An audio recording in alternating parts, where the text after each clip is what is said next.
শুভ সকাল বন্ধুরা, সবাই কেমন আছো? নিশ্চয়ই সবাই ভীষণ ভালো আছো। আরও ভীষণ ভালো থাকো, এই আমি চাই।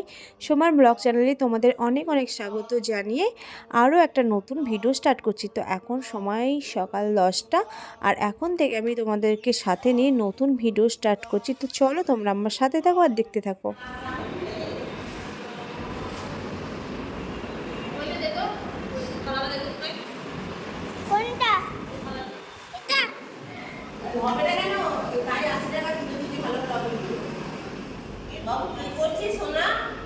হ্যাঁ, ভিডিও মা বলেছে।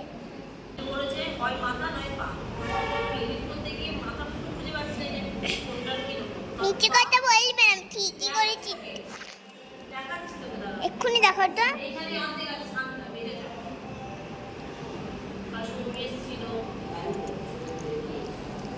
মা অফ করবো আমুল। তো বন্ধুরা, আমি ওইদিকে ফলগুলো সমস্ত কিছু কেটে নিলাম, আর আমি আর রমাদি দুজনে মিলেই যোগাযান্তি করে দিলাম। আর এদিকে শান আর দিদি বসে আছে, আর এদিকে দেখো ঠাকুরমশাই এসে গেছেন, উপস্থিত হয়ে গেছে, আর এদিকে পুজোতেও বসে পড়েছে। তো পুজোটা হোক, আর আমি এদিকে একটু ভিডিও বানিয়ে নিচ্ছি। চারিদিকে কেউই আসেনি, শুধুমাত্র আমরা এই কয়েকজনাই। তো চলো তোমরা দেখতে থাকো।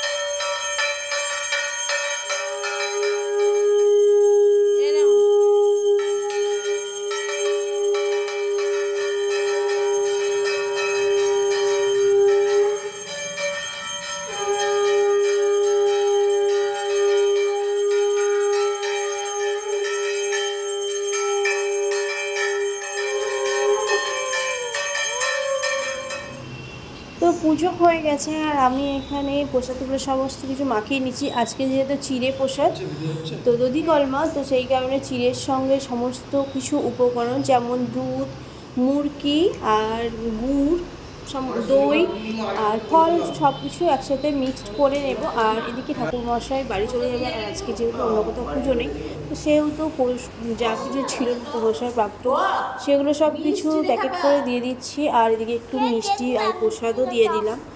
আর ওনাদিন তো পুজো থাকে বলে প্রসাদ নিয়ে যেতে চান না, আজকে আর কোথাও পুজো ছিল না বলে নিয়ে গেল। আর আমি জানো তো মুরগিটাকে খই ভেবেছিলাম, তো যেহেতু রমাদি নিয়ে এসেছিলো চিনির মুরগি, তাই প্রথম দিন থেকেই ভাবছি যে খইগুলো তো মিষ্টি কেন, তবুও বুঝতে পারিনি যে ওটা মুরগি। তো তারপরে দেখো প্রসাদ মাখা হয়ে গেছে, আর এদিকে আমি, কাজল, রমাদি আর শান আর আরশি প্রসাদ খেয়ে নিলাম। স্যার অবশ্যই এসেছিলো একটু লেট করে। আর প্রসাদের মধ্যে দেখো উপরে একটা করে মন্ডা দিয়েছে, সেই মন্ডাটা রমাদি বাড়ির জন্য পুজো দিয়েছিল, সেখান থেকেই দিয়েছে। তারপরে দেখো সমস্ত কিছু সেরে গুছিয়ে গেছি, বাড়ি চলে এসেছি। আর আজকে যেহেতু ভিজে ভাত, তো ভিজে ভাত নিয়েছি। আর ভিজে ভাতটা শুধু গরম তরকারি ছাড়া খেতে খুবই খারাপ লাগে আমার, তো বেশি কিছু তরকারি করে রাখিনি, কারণ ওই তরকারি ভিজে ভাত একদমই কেউ খেতে চায় না।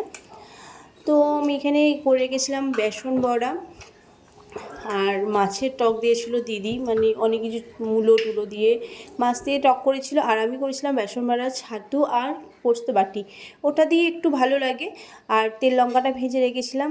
তো তারপরেই দেখো আমাদের এখানে সরস্বতী পুজো উপলক্ষে যেহেতু মেলা বসে, বাট এই বছর এইচএস পরীক্ষার জন্য সেভাবে মেলা বসেনি। তো আর ঠাকুরেরটাও খুব সুন্দর করে, একটা থিম করে, প্রচুরই ভিড় হয়, কিন্তু এই বছরটা একটু মার খেয়ে গেছে। তো চলো তোমাদের প্যান্ডেলটা একবার দেখাই। এই দেখো দু সাইডে দুটো মূর্তি করেছে, খুবই সুন্দর।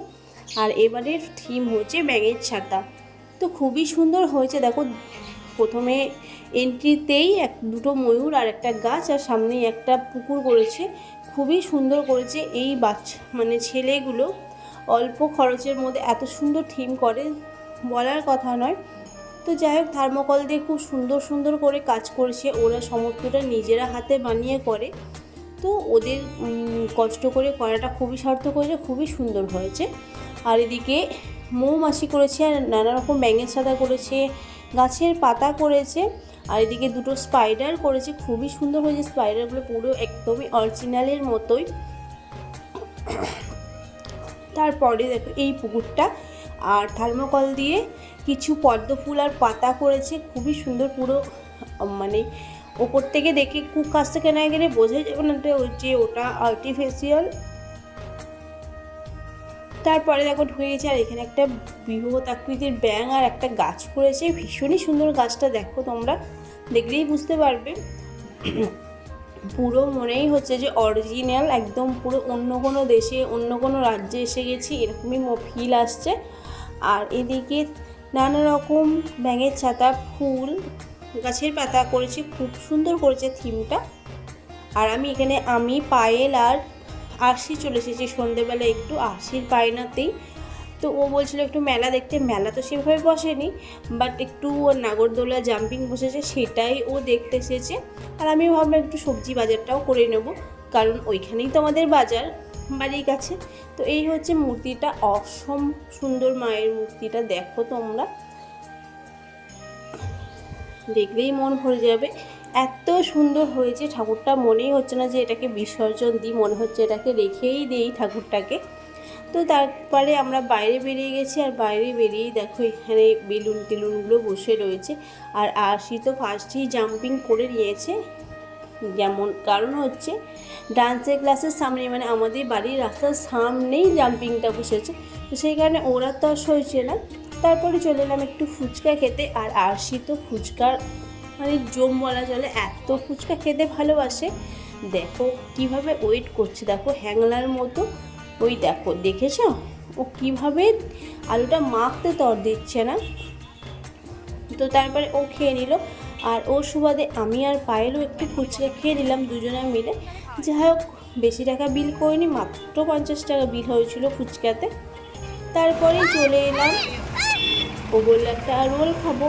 আর রোলের দোকান আসতে না আসতে আমি ভেবেছিলাম যে ওকে ওইদিকে নাগরদোলাগুলো তার নিয়ে যাবো না, বাট ওর চোখকে ফাঁকি দেওয়া যায়, ও ঠিক দেখতে পেয়ে গেছে।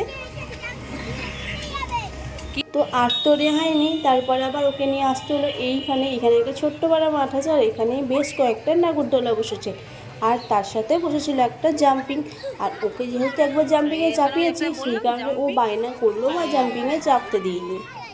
তারপরে দেখো এই নাগরদোলাটা ওর একদমই পছন্দ নয়, ওই জন্য বসলো না। আর সেভাবে কোনো ভিড়ভাড়টাও নেই একদমই, কারণ এক্সাম চলছে, কেই বা আসবে, কোনো বক্স মাইক গান কিচ্ছু বাজাতে দিচ্ছে না। তারপরে দেখো এই নাগরদোলাটাতে ও বললো বসবো, আর এইটা সেই ছোটোবেলা, এইটা দেখলেই আমাদের ছোটোবেলার কথা মনে পড়ে, কারণ আমরা ছোটোবেলায় এই নাগরদোলাগুলোতে প্রচুর বসেছি। আর এখন তো আর এই নাগরদোলা খুব একটা দেখাই যায় না। তো যাই হোক, আমারই ইচ্ছে হলো আশিকে একবার এই নাগরদোলাতে চাপাই। তো বন্ধুরা, আশি নাগরদোলা ঘুরুক, আর আমরাও আজকের মতো ভিডিওটা এখানেই এন্ড করছি। দেখা হচ্ছে নেক্সট ডে নতুন একটা ভিডিওর সাথে। তো তোমরা অবশ্যই ভালো থেকো, সুস্থ থেকো, আর টাটা।